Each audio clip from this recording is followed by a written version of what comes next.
وعلیکم السلام ورحمۃ اللہ، بالکل صحیح کہا آپ نے۔ وہ کسی نے ایک نظم بھی لکھی تھی کہ یعنی ہم اگر بتوں کے سامنے، مورتیوں کے سامنے جھکتے ہیں تو مسلمانوں تم اپنی قبروں کے سامنے جھکتے ہو۔ اور آخر میں اس نے کہا کہ ہم بھی مشرک تم بھی مشرک، معاملہ جب صاف ہے۔ تو اس انداز سے یہ بات ہے کہ ان کی سنو تو یہ کہہ رہے ہیں کہ 65 کی جنگ میں بابے بم پکڑتے تھے، علی جوہری نے بم پکڑے تھے، جنگ لڑنے آئے تھے اور سبز چوگے پہنے ہوئے پلوں کے اوپر کھڑے تھے۔ یہ ساری جھوٹ، حتیٰ کہ یہاں تک کہا گیا کہ لاہور کو داتا صاحب نے بچایا ہے، کراچی کو سیون والے نے بچایا ہے، اسلام آباد کو بری امام نے بچایا ہے۔ یہ ساری باتیں اللہ تعالیٰ سن رہا تھا۔ چند سال بھی نہیں گزرے کہ بہت ذلت والی ان کو شکست ہوئی ہے کہ پوری دنیا کی تاریخ ایسی ذلت والی کسی فوج نے یعنی شکست نہ کھائی ہو جس طرح یہ قطر میں معاملہ ہوا تھا۔ بہرحال ادھر وہ ہندوؤں کا جو دیکھا ہے وہ ایک ویڈیو، اس کے اندر وہ بھی لگے ہوئے ہیں کہ ہماری پتہ نہیں دیوی تھی اور یہ تھا، اتنے بم پاکستانیوں نے 3000 بم پھینکے اور وہ ایک بھی نہیں پھٹا ہے، سارے ابھی وہاں رکھے ہوئے ہیں۔ اور انہوں نے عجیب طریقے سے وہاں بم بنائے ہوئے اپنے وہ مزار کی، وہ انہوں نے ایڈورٹائزمنٹ کے لیے، اور پبلک بھی کہتی ہے ہاں بھائی یہ بم آئے تھے اور یہاں پھٹے نہیں ہیں۔ اصل میں سب جھوٹ بولتے ہیں اور اپنے اپنے انہوں نے بزنس چلائے ہوئے ہیں۔ ہر دور میں اسی طریقے سے رہا ہے۔ نبی صلی اللہ علیہ وآلہ وسلم کے دور میں بھی کتنے علاقے جب فتح کیے گئے تھے تو اس علاقے میں جو بت تھے، مورتیاں تھیں، وہ لوگ خوف کھاتے تھے کہ ان کو اگر توڑ دیا گیا تو پھر تو پتہ نہیں کیا ہو جائے گا۔ ان کی کرامات مشہور تھیں۔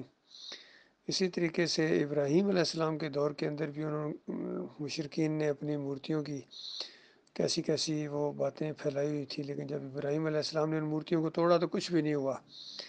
تو یہ اصل میں ہر دور کے مشرک اسی طریقے سے کرتے ہیں۔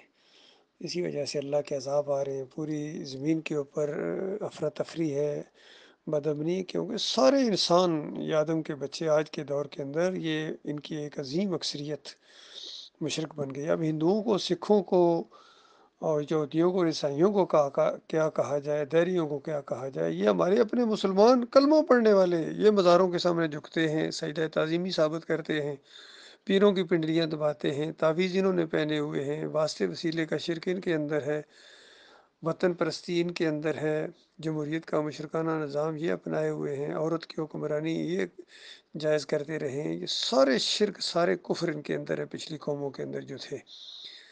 بہرحال اسی وجہ سے انہیں ہر طرف ان کی ذلت اور خواری ہے جب تک یہ توبہ نہ کریں۔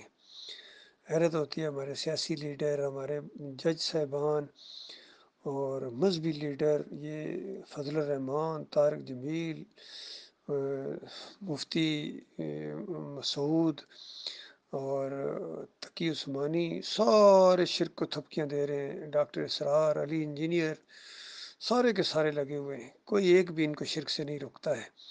اگر کوئی تھوڑا بہت روکتا بھی ہے تو وہ جزوی طور پر یا کسی شرک کی نشاندہی کر کے پھر اس میں شامل بھی ہو جاتا ہے، انہی کو چندے دیتا ہے علی انجینئر، انہی کے پیچھے نمازیں پڑھتا ہے۔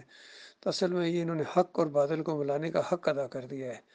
تو بالکل آج ہندو میں اور مسلمانوں میں کوئی فرق نظر نہیں آتا ہے، وہ اپنی مورتی کے سامنے جھکتا ہے یا اپنے مزار کے سامنے جھکتا ہے۔ اسی لیے ایک بہت بڑے، شاید اندرا گاندھی کے دادا نے اپنے دور کے اندر اعلان کیا تھا کہ کہتا ہے مجھے بھی کبھی کبھی شک پیدا ہوتا تھا کہ ہندو اور مسلمان دو قومیں، لیکن جب میں نے اجمیر کا عرس دیکھا ہے تو میں اعلان کرتا ہوں یہ ایک قوم ہے، صرف ان کے طریقے مختلف ہیں اور ان کی زبانیں مختلف ہیں۔ ہندو بھجن گاتا ہے، یہ مسلمان قوالی کہتے ہیں اس کو۔ ہندو جو ہے وہ پرشاد کہتا ہے، یہ مسلمان اس کو نیاز کہتے ہیں۔ وہ وہاں پھیرے لگاتا ہے اور مسلمان طواف کرتے ہیں بابا کا۔ ساری چیزیں وہی ہیں، وہ ڈنڈوت کرتا ہے مہاراج کی اور یہ سجدہ تعظیمی بجا لاتے ہیں، سارے سارے لگے ہوئے ہیں۔ یہ مسئلہ ہے، اللہ تعالیٰ غور و فکر کرنے کی توفیق عطا فرمائے اور ان کو اللہ تعالیٰ ہدایت دے۔ بس کوشش کرنی ہے ان کو جہنم کی آگ سے بچانے کا، کچھ انتظام، کچھ دعوت ان کو دینی ہے، باقی ہدایت تو اللہ تعالیٰ جس کو دے گا۔ اور اگر ایمان لائے بغیر ان کی موت آ گئی تو یہ نمازی، یہ تہجد گزار، یہ عمرہ کرنے والے، یہ حاجی صاحب، یہ ہمیشہ کی آگ کے اندر اتر جائیں گے، چاہے یہ بڑے بڑے سیاسی لیڈر ہوں، بڑے بڑے وزیر اعظم رہے ہوں، تقریریں کی ہوں انہوں نے UN کے اندر، اور بڑے زبردست یہ مقرر ہوں شعلہ بیان، یا یہ جج صاحبان ہوں، یا یہ ہمارے عسکری لیڈر ہوں، یہ جرنیل ہوں، جو بھی ایمان کے ساتھ غدر کرے گا، شرک اپنائے گا، اس کا ٹھکانہ ہمیشہ کی آگ ہے۔ یہ بہت ہی بڑا المیہ ہے امت مسلمہ کا۔